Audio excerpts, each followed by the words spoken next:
Ya. Entonces estamos viendo cómo el Espíritu Santo da los dones.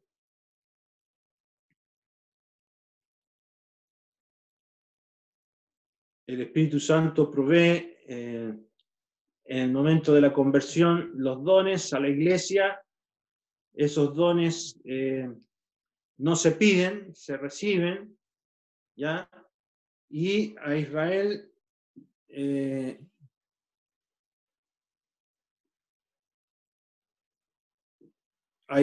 Dios le ha dado talentos, ¿ya?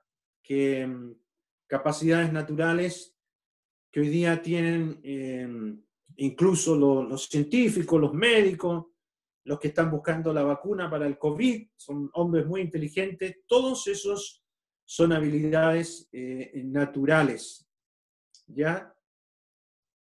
Que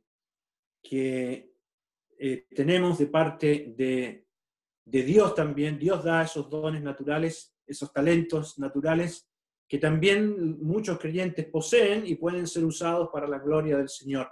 Pero tener dones espirituales es una cosa muy distinta, es algo sobrenatural que se hace en condiciones desfavorables, de manera natural, como si fuera Dios mismo actuando en el creyente. Es una diferencia muy grande con la nación de Israel. Ahora, otra cosa que es importante a destacar, amigos y hermanos, es que Israel posee mandamientos por medio de Moisés, ¿ya? Son casi 613 estos mandamientos, son casi 613 preceptos, ordenanzas judiciales y morales que Dios le dio a la nación de Israel. En el libro de Levítico dice, estos son los estatutos, ordenanzas y leyes que estableció Jehová entre sí y los hijos de Israel en el monte de Sinaí por medio de Moisés. Siempre aparece esa descripción que los mandamientos que Dios le dio a Moisés son mandamientos que rigen a la nación de Israel. Sin embargo, la iglesia también tiene mandamientos, pero son los mandamientos del Señor, ya que son muy distintas, son mandamientos muy distintos a los mandamientos de Moisés. Tenemos que tener mucho cuidado con aquello, ¿ya? Los mandamientos de Moisés son la ley de Dios, ¿ya?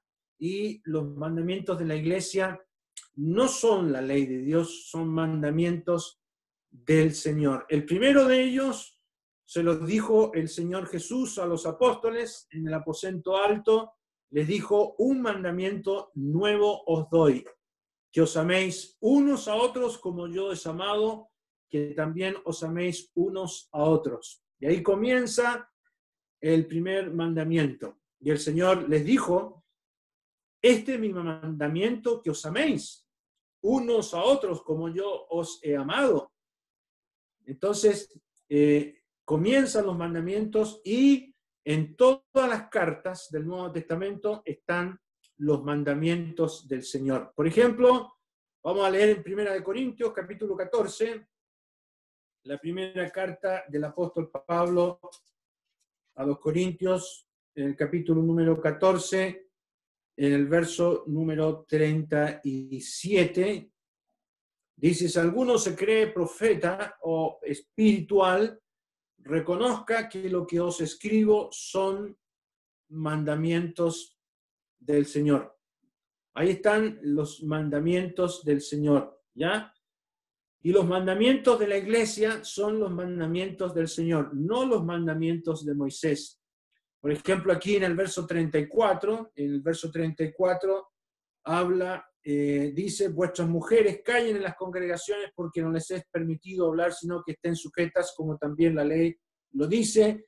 Y si quieren aprender algo, pregunten en casa a sus maridos, porque es indecoroso que una mujer hable en la congregación. Ese es un mandamiento del Señor. Y es interesante que está basado en la ley, como la ley dice el apóstol Pablo aquí, porque en la ley se contemplaba que la mujer guardase silencio, ¿ya? Entonces los mandamientos del Señor tienen una base en el aspecto moral, ético y bondadoso y benefactor que tenía la ley. Hay muchas cosas que en la ley, en aspectos morales, el Espíritu Santo toma eso para incorporarlo en los mandamientos del Señor. Por ejemplo, el mandamiento con promesa que aparece en el libro de Efesios, honra a tu padre y a tu madre, que es el primer mandamiento con promesa para que te vaya bien y seas de larga vida sobre la tierra, aparece ahí en Efesios capítulo 6. ¿Ya? Entonces, se van repitiendo también en Hebreos capítulo 13, el Espíritu Santo dice, honrosos sean todos el matrimonio y el lecho sin mancilla, porque a los adúlteros y fornicarios los juzgará Dios. Ese es un mandamiento basado también en la ley respecto al cuidado y al matrimonio, ¿ya? Entonces vemos que los mandamientos del Señor tienen que ver con la fe una vez dada a los santos, que aparece en Judas, capítulo 1, versículo número 3. Son mandamientos del Señor. No los vaya a confundir con los mandamientos de Moisés. Por ejemplo, cuando usted lea la primera carta del apóstol Juan, va a encontrar estas expresiones. Y en esto sabemos que nosotros le conocemos si guardamos sus mandamientos, dice en primera de Juan. Y uno dirá, ¿cuáles son esos mandamientos? Los mandamientos del Señor, no los de Moisés. También dice primera de Juan, el que dice yo le conozco y no guarda sus mandamientos, el tal es mentiroso y la verdad no está con él. ¿A qué se refiere? ¿A los mandamientos de Moisés o a los del Señor? Se refiere a los mandamientos del Señor. ¿Y dónde están los mandamientos del Señor? En las cartas de los apóstoles en el Nuevo Testamento. Ahí están todos los mandamientos del Señor, ¿ya? Y esto tiene que tenerlo muy en claro, la diferencia entre Israel y la diferencia entre la iglesia. De manera que, por ejemplo, también hay un aspecto interesante, una diferencia interesante. Israel posee un gobierno de líderes por ancianos o líderes sobre el pueblo. La iglesia posee ancianos no sobre el pueblo, sino entre el pueblo de Dios, ¿ya? De Israel leemos, por ejemplo, si usted me acompaña en Éxodo 18, en el libro de Éxodo, si quiere me acompaña en el libro de Éxodo, en el capítulo 18, en el verso 21, mire lo que le instruye Dios a Moisés a través de un buen consejo que recibe de su suegro, pero que Dios lo avala. Dice en el verso número 21, además escoge tú de entre todo el pueblo varones de virtud, temerosos de Dios, varones de verdad, que aborrezcan la avaricia, y ponlos sobre el pueblo, por jefes de millares, de centenas, de 50 y de 10. Ahí tenemos a una casta de gobernadores sobre el pueblo. También en el verso 25, aquí mismo verso 25, escogió Moisés varones de virtud de entre todo Israel y los puso por jefes sobre el pueblo, sobre 1000, sobre 100, sobre 50 y sobre 10. ¿Ya? Entonces, tanto Josué como David, el mismo Moisés, los mismos jueces que aparecen en el libro de Jueces, estaban sobre el pueblo de Dios. Ese era el tipo de administración y de guía que tenía la nación de Israel. Pero cuando llegamos a la iglesia encontramos una realidad totalmente distinta. Los ancianos, los que guían, ya no son líderes, son hermanos sobreveedores entre el pueblo de Dios. ¿Dónde aparece eso? Primera de Pedro. Vamos a Primera de Pedro, capítulo 5. La primera carta del apóstol Pedro, en el capítulo número 5. En el verso número 1 dice el apóstol Pedro: ruego a los ancianos que están entre vosotros, yo anciano también con ellos, y testigo de los padecimientos de Cristo, que soy también participante de la gloria que será revelada. Apacentad la grey de Dios que está entre vosotros. ¿Se fija? No debajo de vosotros. Cuidando de ella, no por fuerza, sino voluntariamente, no por ganancias deshonestas, sino con ánimo pronto. ¿Ya? Aquí tenemos el apóstol Pedro, dice: yo también anciano, cuiden a la iglesia de Dios que está entre vosotros. Y siempre vamos a ver a los ancianos de la iglesia como hermanos que están entre el pueblo de Dios, no encima de ellos. Y usted se preguntará, ¿por qué? ¿Por qué esa diferencia? Bueno, el Señor se los enseñó a los apóstoles. Vamos a Lucas, capítulo 22, en el Evangelio de Lucas, en el capítulo número 22 y el verso número 26. Les dijo el Señor, está hablando a ellos, que los reyes de las naciones se enseñorean de ella, y los que sobre ellas tienen autoridad son llamados bienhechores, dice el verso 25, y el verso 26 dice: mas no así vosotros, sino sea el mayor entre vosotros como el más joven, y el que dirige como el que sirve, porque ¿cuál es el mayor? ¿El que se sienta a la mesa o el que sirve? No es el que se sienta a la mesa, mas yo estoy entre vosotros como el que sirve. Y el mismo Señor dijo: yo estoy entre vosotros, no sobre vosotros. Entonces se fija, hay una diferencia enorme entre Israel y la iglesia. La iglesia no está gobernada por hombres sobre ellos, sino entre ellos, dando ejemplo como los que sirven, no como los que tienen jinetas o tienen autoridad, como sucede en las religiones que nos rodean. Las religiones católicas, como las religiones evangélicas, se caracterizan por el control de un hombre sobre los demás. Ya eso no aparece nunca en la iglesia. Hay una diferencia enorme allí. Entonces, la iglesia, como Israel, tienen prácticas y formas de ser totalmente diferentes. Israel tiene rituales de un pueblo terrenal. Por ejemplo, el diezmo. El diezmo es exclusivamente para la nación de Israel. Usted lee el Nuevo Testamento y las cartas donde están los mandamientos del Señor, no se menciona ni una sola vez un mandamiento respecto del diezmo. ¿El diezmo para quién es? Para la nación de Israel, ¿ya? Estos son los mandamientos que ordenó Jehová a Moisés para los hijos de Israel. ¿Y cuál es el mandamiento del diezmo? El diezmo de la tierra, así de la simiente de la tierra como del fruto de los árboles de Jehová es cosa dedicada a Jehová. Dice el libro de Levíticos, capítulo 27, versos 30 al 34. Pero esos son mandamientos para Israel, nunca para la iglesia. Del mismo modo, la música y los instrumentos musicales fueron permitidos para la nación de Israel.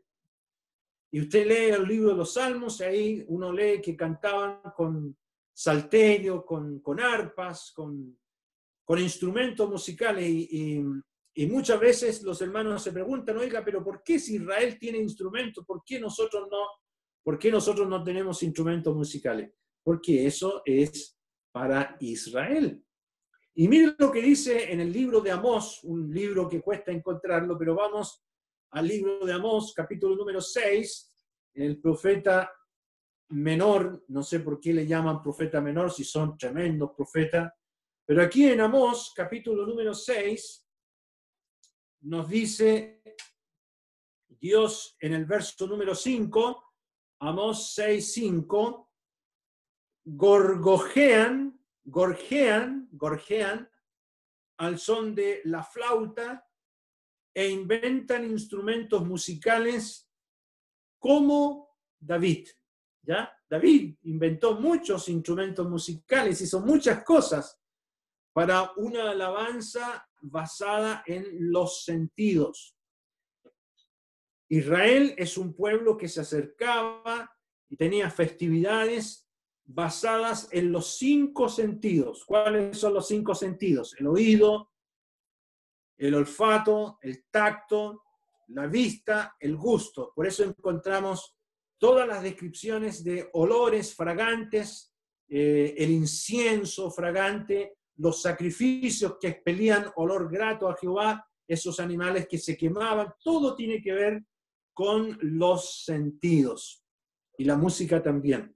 Pero la adoración en la iglesia es totalmente distinta. El culto de la iglesia es un culto espiritual, no para los sentidos. Vamos a leerlo.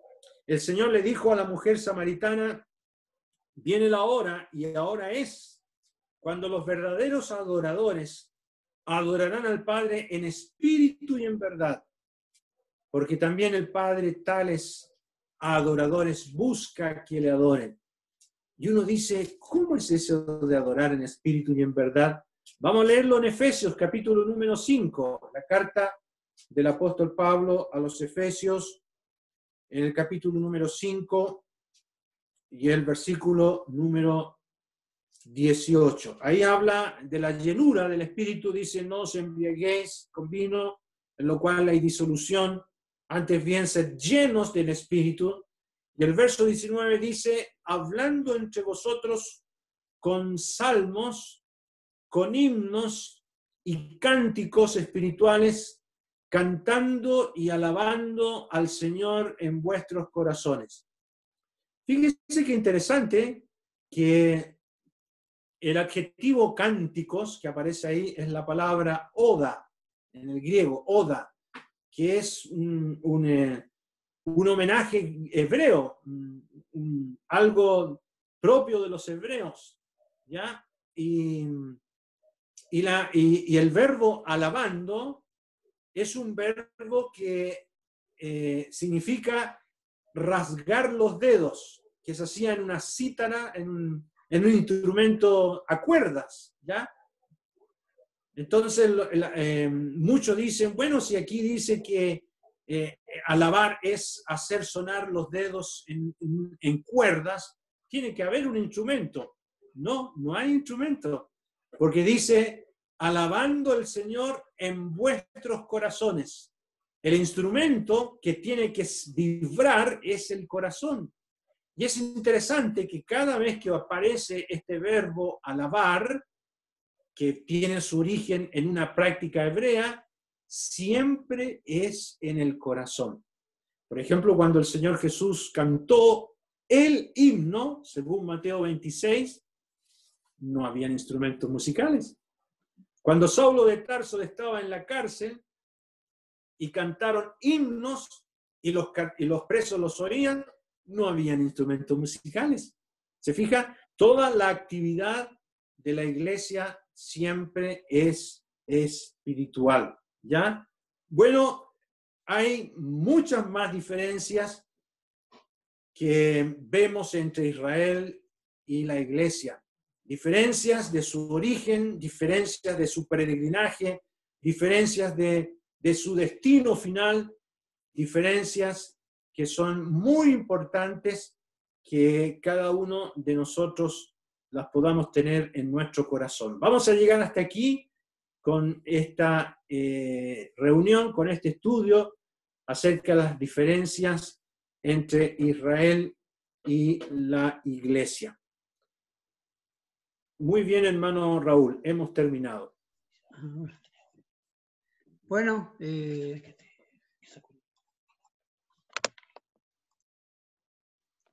Bueno, muchas gracias y vamos a terminar con una oración. Así que le vamos a pedir a Joel acá, que está acá, que pueda terminar con una oración.